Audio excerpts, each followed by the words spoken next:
जय हिंद दोस्तों। अभी आपने सोशल मीडिया पर देखा होगा कि तुर्की ने अपना 5th जनरेशन फाइटर जेट का फर्स्ट फ्लाइट सक्सेसफुली पूरा कर लिया है और यह एक बहुत बड़ी उपलब्धि है तुर्की के लिए, क्योंकि वह तय समय में अपना काम पूरा किया है। पर अब यही बात इंडिया में होनी शुरू हो चुकी है कि क्या इंडिया को इससे सीखनी चाहिए, क्योंकि इंडिया भी अपना 5th जनरेशन फाइटर जेट एमका बना रहा है, जिसकी शुरुआत 2010 में ही हुआ था और अभी तक ये डेवलपमेंट फेज में ही है और इसकी फर्स्ट फ्लाइट 2027 तक पूरी होने की उम्मीद है। और साथ ही एमका के बारे में और भी बातें कही जा रही है, जैसे कि एमका 5th जनरेशन फाइटर जेट नहीं होगा, जब एमका 2 आएगा तो वो 5th जनरेशन फाइटर जेट होगा। और यही नहीं, अब हर कोई यह भी कह रहा है कि भारत इतनी देरी क्यों कर रहा है और भारत में ही इतनी देरी क्यों होता है, क्योंकि पाकिस्तान भी चीन से 5th जनरेशन फाइटर जेट खरीद रहा है।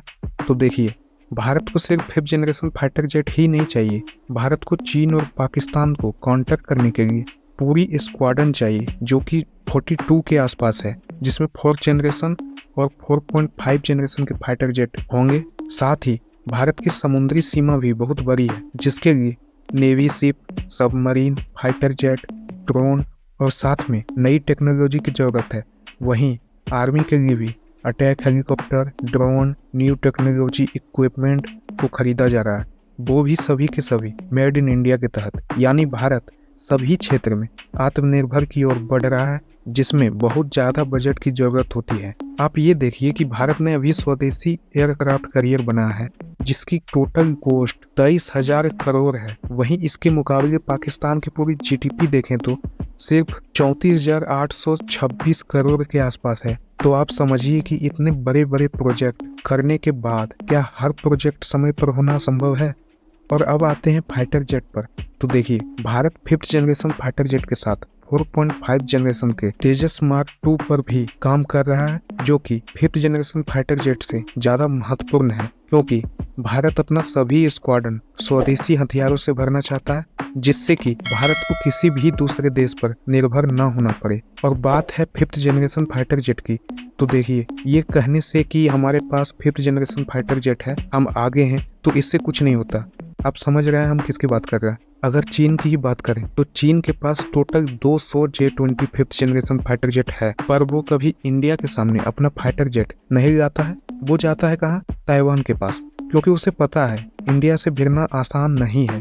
भले ही हमारे पास 5th जनरेशन फाइटर जेट नहीं है, पर हमारे पास 4.5 जनरेशन के एडवांस फाइटर जेट है, जो किसी भी तरह से 5th जनरेशन को टक्कर देने में पीछे नहीं है।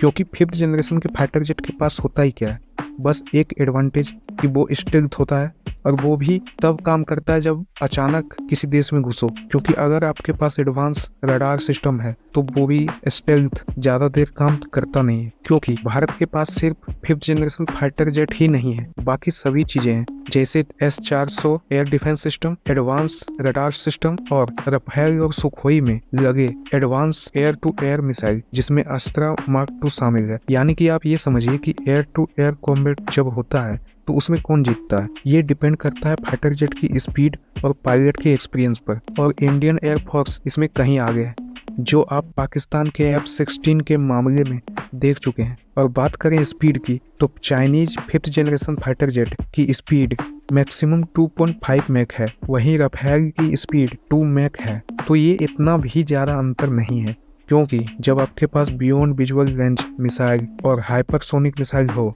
तो ये अंतर कोई मायने नहीं रखता है। तो अब आप समझ चुके होंगे कि भारत को 5th जनरेशन फाइटर जेट से ज़्यादा 4.5 जनरेशन फाइटर जेट की ज़रूरत है, और ये बात एयरफोर्स चीफ भी कह चुका है। अगर वीडियो पसंद आया हो तो सब्सक्राइब करें। जय हिंद।